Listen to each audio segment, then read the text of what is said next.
यार एक आप चीज बताओ मेरे को कि यहाँ पे जब आप पढ़ने आए हो तो ये आप बाई चॉइस है या जबरदस्ती भेजा गया? जिन्होंने जबरदस्ती भेजा गया ना, ये मेरे से लिखवा लो आप। जिसको जो काम जबरदस्ती करवाया जाएगा ना, वो कभी उस काम में सक्सेस हो ही नहीं सकता। अब यार आप मतलब अगर आपको जबरदस्ती भेजा गया ना, तो आप अपने पेरेंट्स की बात किसी भी टीचर से करवा देना, उनको बोल देंगे भाई 1 साल के 3 लाख रुपए लगते हैं।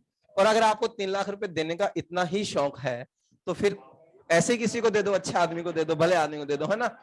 क्योंकि अरे अब इस पता है अपने इसके साथ ये जो आपका एज ग्रुप है ना, इसमें ये है कि इस एज ग्रुप के साथ सबसे बड़ी प्रॉब्लम यही है कि लाइफ के जितने भी काम है ना, वो इसी एज में करने के लिए है ना। आपको मौज मस्ती करनी है वो अब करनी है, आपको पढ़ाई करनी है तो ये ट्रांजिशन टाइम है, आपको स्पोर्ट्स में अपना करियर बनाना है तो यही टाइम है, अब वो सिंगिंग में अपना करियर बनाना है तो यही टाइम, आपको कुछ भी काम करना आपको लगेगा यही टाइम। अब आज के 10 साल बाद 20 साल बाद जब आप 45 साल के हो जाओगे, तो क्या आपको लगता है कि आप दोस्तों के साथ घूमने का शौक होगा आपको? नहीं होगा, है ना। हाँ, तो ये सारे काम करने का टाइम अभी है। तो इसलिए अगर आपका मन पढ़ने का नहीं करता तो एटलीस्ट आप उस चीज को तो वेस्ट ना करो। आप ऐसा सोचो कि आप 3 लाख रुपए लेकर जबरदस्ती यहां बैठे हो, कितनी जबरदस्ती मजबूरियां झेल रहे हो। इससे तो अच्छा है कि आप 3 लाख रुपए लेकर घर वालों से मौज मस्ती करने जाओ। उनको बोलना 3 में नहीं 2 में ही काम चलेगा, 3 मत लगाओ, 2 में लेना और घूमे आना, ठीक है ना। हाँ, तो जबरदस्ती नहीं होनी चाहिए ऐसी। अगर है आपके अंदर कि आपको लगता है कि कर सकते हो तो यार करो, नहीं तो फिर ऐसी कोई जबरदस्ती किसी यार टीचर को कभी कुछ भी नहीं फर्क पड़ता। आपके पेरेंट को, आपको मैं बताता हूँ, आपके पेरेंट आपका सिलेक्शन होता है तो खुश हो लेंगे, नहीं होता तो वो 10 दिन उदासी में रहेंगे कि यार इसका नहीं हुआ, हमारे पैसे लग गए। बट आपके सिलेक्शन होने से आपको बहुत फर्क पड़ता है, ये आप चीजें मान लो। आपको फर्क होने मतलब सिलेक्शन होने से और ना होने से, आज सिर्फ आज अगर आप देखोगे ना तो आपको लगेगा कि कोई फर्क नहीं है।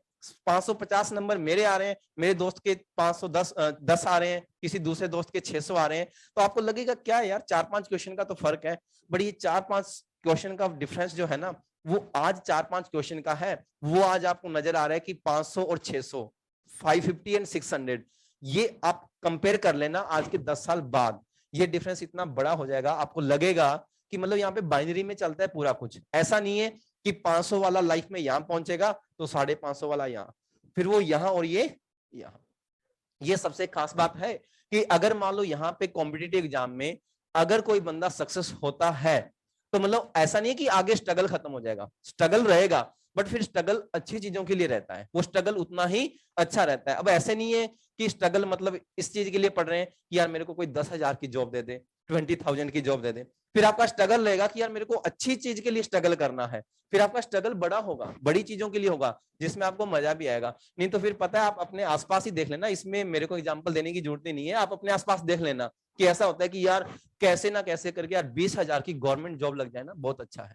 मतलब 20,000 की जॉब के लिए लोग मतलब आपको मिल जाएंगे कि यार मैं ना 50 लाख रिश्वत दे दूंगा मेरी 20,000 की जॉब लग जाए।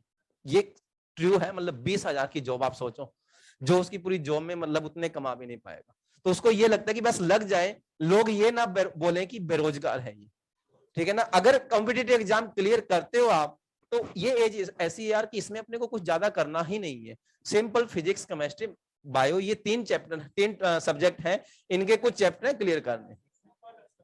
हाँ, मतलब ये लाइफ का जो स्टडी वाला पीरियड होता है ना, ये सबसे फेयर एग्जाम है।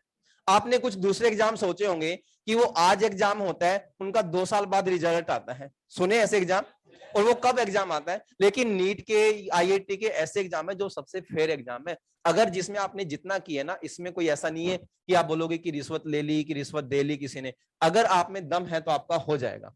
बाकी एग्जाम में आपको ऐसा लगेगा कि यार मतलब पता ही नहीं, आपने किया ना तो आपको पता ही नहीं, आपके साथ वाले के कम भी होंगे, रिश्वत दे दो आके कुछ हो गया, आपको पता भी नहीं चलेगा। तो ये सबसे फेयर कंपटीशन है जो आप देते हो, आईआईटी, नीट, इनमें हर साल एग्जाम होता है, टाइम पे होता है, इसमें आपकी कोई हेडेक ही नहीं है। आपको सबसे इजीएस्ट एग्जाम है ये इस वे में, मतलब कि जो आपको लगेगा कि स्मूथ प्रोसेस जिसका इतना है। बाकी में तो ऐसा होता है कि एक बार एग्जाम दिया, जब दूसरी बार देने आएगा ना तब तक पता चले कि एज लिमिट ही क्रॉस हो गई, होता है ऐसा। हाँ, और वो स्ट्रगल फिर आप सोच के देखो ना यार, अब आप कितना स्ट्रगल है। आप सोचो कि एक पर्सन आज डॉक्टर है, और एक नॉन डॉक्टर है, उनकी लाइफ का आप कंपेयर करके देखना। मैं ऐसे नहीं कहता कि जो नॉन डॉक्टर है वो लाइफ में सक्सेस नहीं है, वो भी सक्सेस है, पर उनका स्ट्रगल देखो कितना बड़ा हो गया। क्योंकि आप करने डॉक्टर बनने आए हो तो फिर एटलीस्ट उस डायरेक्शन में तो एफर्ट लगाओ ना। देखिए क्वेश्चन लिखिए। और अगर आपको लगता है कि जबरदस्ती ना, आप बिल्कुल जाइए यार, आप यहां से चले जाइए, उसको बोल देना, क्योंकि एलन ने आपसे फीस ले चुका है, अब फीस नहीं लेनी है। आप जाओगे तो उसके लिए क्या फर्क पड़ता है, आप सोच के देखो ना क्या फर्क पड़ता है, मेरे लिए क्या फर्क पड़ता है। 10 सिलेक्शन होने हैं, इस क्लास से नहीं तो किसी दूसरे से हो जाएंगे, इसका नहीं तो इसका हो जाएगा, मैं तो अगले साल ऐसे खड़ा ही होऊंगा कि ये मेरे स्टूडेंट का सिलेक्शन हो गया। आप सोच के देखो क्या फर्क पड़ता है। क्या आपको लगता है कि आप नहीं पढ़ोगे तो 10 सिलेक्शन नहीं होंगे?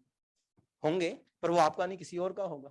तो उससे क्या फर्क पड़ता है, टीचर को क्या फर्क पड़ता है, किसी और को क्या फर्क पड़ता है।